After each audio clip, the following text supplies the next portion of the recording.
Notre Jacques Madeleine, pour moi, c'est vraiment un serviteur de Dieu que d'abord je connais depuis très longtemps. Et Dieu m'a parlé de lui. Ce que nous voyons aujourd'hui, nous voyons comment est-ce que Dieu est fidèle. Et je suis témoin, je suis parmi ceux-là par qui l'Éternel aussi a fait passer le message pour parler de l'élévation de cet homme. Le thème de la semaine dernière, on a parlé sur la dédicace. Et dans nos cultes matinaux, nous avons parlé de l'étoile. On est en train d'affronter toutes les forces qui combattaient les étoiles. Parlant de la dédicace, nous avons parlé de ce 12 mois de l'année.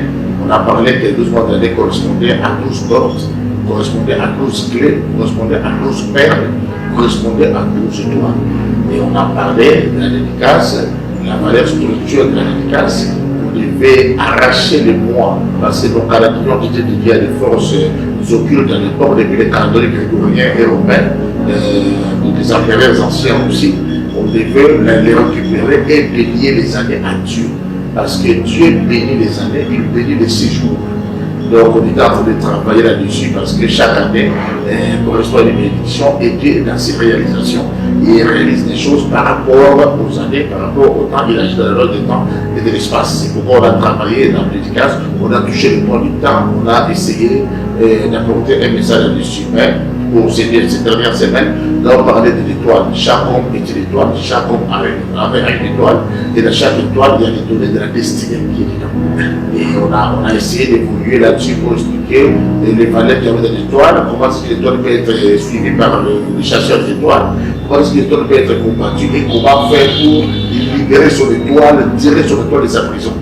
Et on a vu tous les hommes de Dieu, les hommes forts que Dieu a utilisés, ils ne sont pas sortis de ce combat parce que c'était les hommes d'étoiles, mais que Dieu a tout combattu. Ils ont pleuré, ils se sont lamentés, mais ils ont toujours été vainqueurs. Et là, ce matin, on a parlé que l'Esprit de Dieu changeait l'histoire des gens et tous les hommes d'étoiles qui ont été en connexion avec l'Esprit de Dieu, leur vie a été changée. Comme c'est l'homme qui était c'est dit par la puissance. Et comment c'est par mon esprit de l'Éternel. On a vu comment David a toujours réussi l'option, comment sa vie a changé. On a vu comment est-ce que Zorobabel devait travailler, mais à partir de l'esprit de l'Éternel, comment sa vie devait être changée. Donc on a travaillé dans cette dynamique. Un mot sur Eliab, je dirais que ça c'était des pensées inspirées. Quand on parle de l'évangélisation, et quand on parle de la mission, on parle du discipulat, moi je crois que c'est ce qu'il faut. Parce que Dieu nous dit, j'ai obéi, soyez féconds, multipliez, vous remplissez. Pour se multiplier, on doit évangéliser.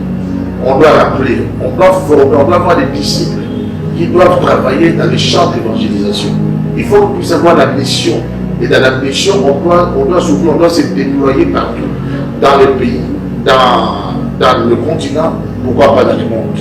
Donc moi je crois que ça pour un visionnaire, ça c'est une grande vision. Il va falloir que